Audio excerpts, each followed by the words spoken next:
I'm Karen Kirsten. I'm an assistant editor at Retirement Daily. Today we're going to be looking at a report from the Teachers Insurance and Annuity Association. This report covers financial well-being and literacy under current economic conditions. Here with me is Surya Kaluri, head of the TIAA Institute, and Andrea Hassler, assistant research professor in financial literacy at the Global Financial Literacy Excellency Center at George Washington University. All right, Surya and Andrea, welcome. Thank you. Hi there. Hello. So my first question, and either of you feel free to chime in, is could you briefly explain the personal finance or PFIN index and some of its major findings this year? Yes, if I may, I go ahead here. So for a brief introduction, the PFIN index, as we call it in short, or in long, personal finance index, is data that we have been collecting since 2017. So for the past 7 years, every January, we assess the financial literacy levels of a nationally representative sample. And besides financial literacy, we also look at the well-being of Americans. And this is, for example, we ask, how difficult is it for you to make ends meet? And this year, for the first time, because of the record high inflation last year, we included a question that asked if respondents decreased their amount they were saving for retirement or even stopped saving for retirement in 2022 because of inflation's impact on their finances. And what we found is actually that 25% of workers, so full-time, part-time, and self-employed, decreased their retirement savings last year, and almost half of those who decreased their savings, so 12% of all employed adults in our sample, stopped saving completely. That's one of our major findings, and I'll let Surya take it from here. Yes, Andrea, thank you. And Karen, great question. In addition to what Andrea just said, if you just click down a little deeper, we can see that beyond cutting back on retirement savings, this inflation has created many other financial challenges. So for example, compared to the previous year, people found it more difficult to make ends meet. And so that number was 30% in 2022 versus 24% in 2021. So that's a 6 percentage point difference where people found it more difficult to make ends meet. The second one, it won't be a surprise to you, they were more likely to be debt constrained. And that percentage also grew by 6 percentage points, from 20% in 2021 to 26% in this study. And then finally, talking about emergency expenses, which is also a very important consideration. So they were more likely to lack non-retirement savings sufficient to cover 1 month of living expenses. So the points I wanted to add to what Andrea said was, not only did they cut back on retirement savings, but there were other compounding difficulties people were faced with because of inflation. Thank you both. Another question I have is it possible to share like an example of the type of personal finance question asked on this survey? That's a really good question. So our questionnaire is proprietary just because we are asking it every year. So we don't want that people go then online and everybody can Google nowadays and then they have the correct answers, because then that would basically dilute our or bias our results. But I can give you an example for it. So we know that compound interest is really an important concept to understand. So the questions we have in the questionnaire to assess financial literacy are scenario-based questions. So it's not about the knowledge, whether people exactly know, of course, what compound interest or the words. But for example, we ask a scenario like Anna saves $500 each year for 10 years, and then she stops saving additional money. At the same time, we have then Charlie, who saves nothing for 10 years, but then receives a $5,000 gift, which he decides to save. So both have the same amount starting at a different age, right? Or a different year. So then the question continues, if both Anna and Charlie earn the same return, say 5%, who will have more money in savings after 20 years? So, and then the answer options are Anna, Charlie, or both have the same amount. And that's an example question. And interestingly, and also worryingly, less than 50% of the people get this wrong. So, or more, no, sorry, less get it right. More than 50% get it wrong. And also, Karen, the point to take away from what Andrea is describing is this is not like an exam question where we're asking somebody, do you understand compound interest? We're trying to get underneath that to say, do you know what it implies to your life if compound interest is not understood, right? So it's more about the application than the technical concept. Yeah, we frame it as working knowledge, right? It's not like in school, an exam, it's the working knowledge, which is fundamental for sound financial decision making. So in addition to the type of question, the report also mentioned some gaps across demographics, like a discrepancy in financial literacy between men and women, and far lower levels for Gen Y and Gen Z. Um, could either of you or both of you shed some light on these deficits? Yeah.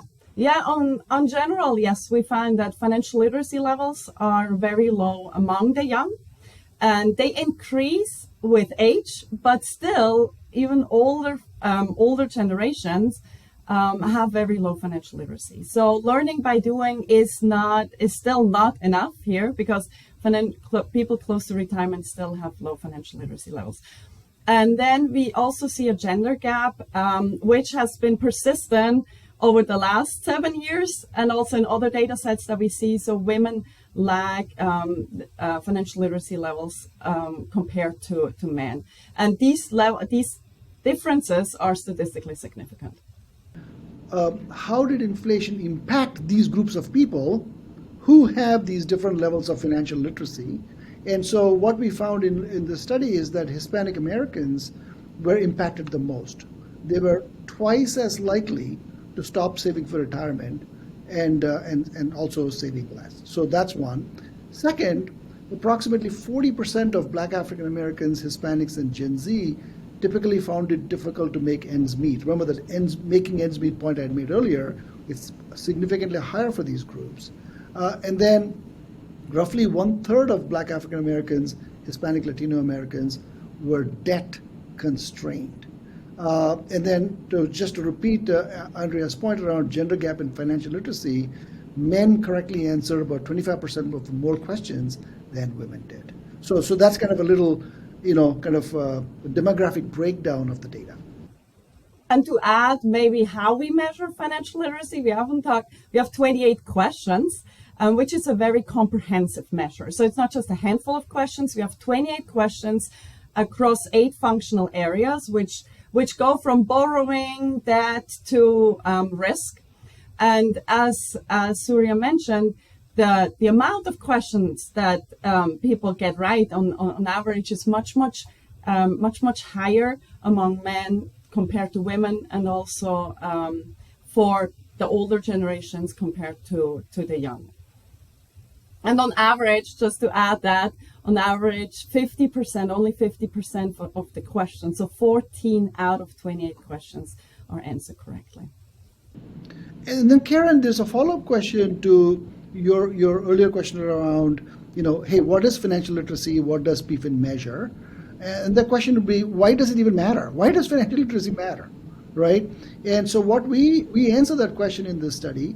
So we basically compare people with higher levels of financial literacy and lower levels of financial literacy, and you compare the two groups. What we see is that those with lower levels of financial literacy, in other words, those who scored lower on the 28 questions that Andrea is talking about, more than 4 times as likely to have stopped saving, right? So there's a correlation there. More than 4 times having difficulty making ends meet. Nearly 3 times as debt constrained.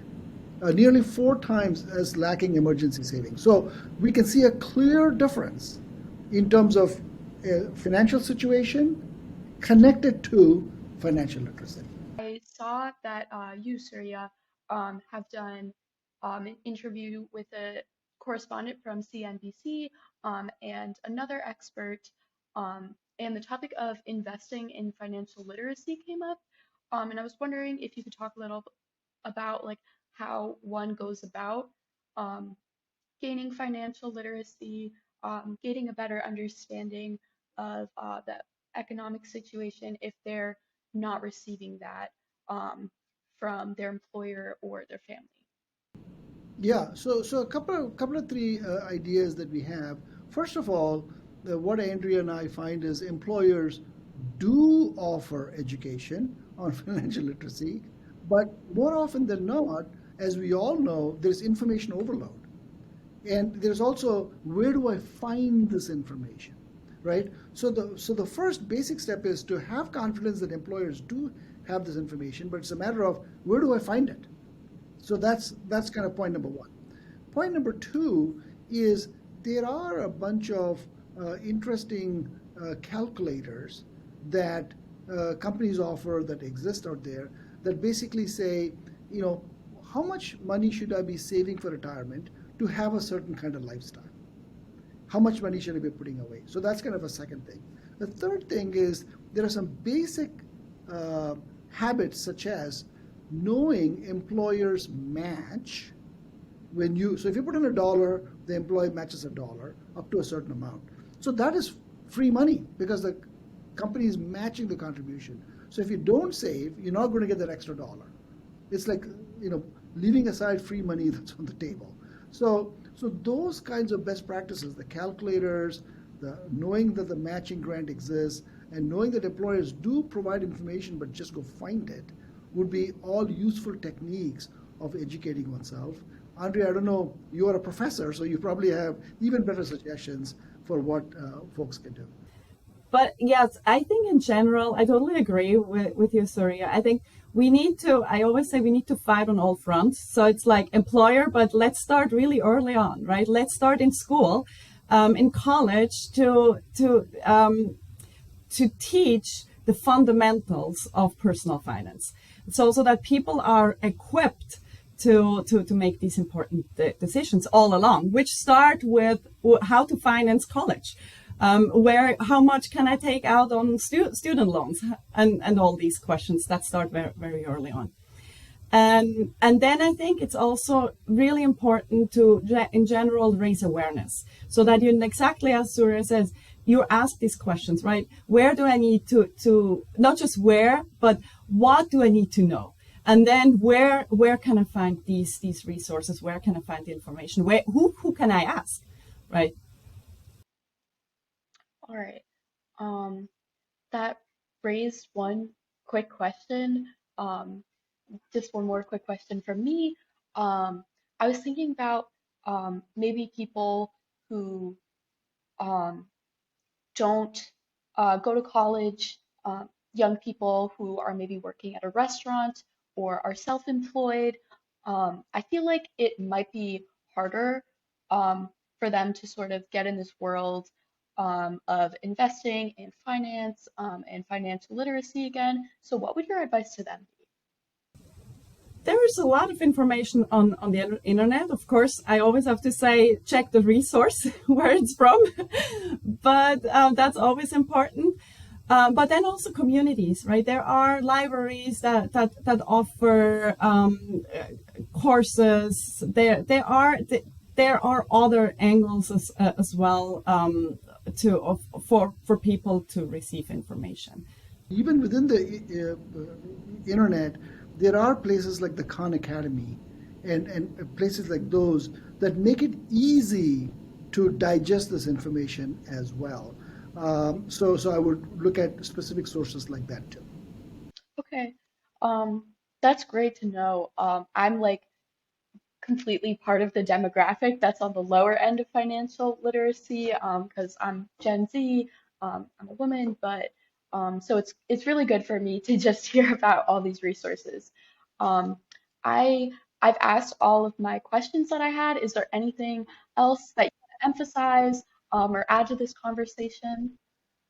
Yeah, so Karen, one topic that we've not discussed, that is worth keeping in mind. Sometimes it is not easy to talk about money.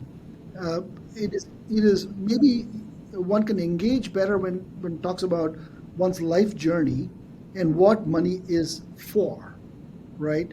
And so one of the topics that Andrea and I in this research have been thinking about is the topic of longevity. And in particular, for the Gen Z generation, it becomes even more important, which is, as human beings, over the last century, we've been living longer and longer, right? And so it is not like our grandparents' traditional life where you went to school, you worked, you retired. Whereas with these longer lives, you got to really rethink. So, for example, a baby born today, the chances of living to 100 years is 1 in 3.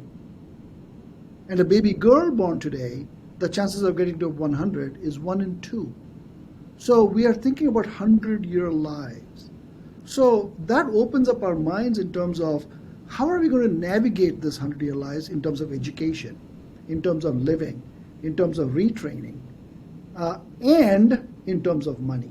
So in that context, I think people's perception of what they should be doing, how they should be planning, how they should be acting becomes more meaningful.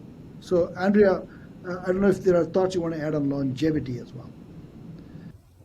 Yeah, I think that the whole notion about retirement is short.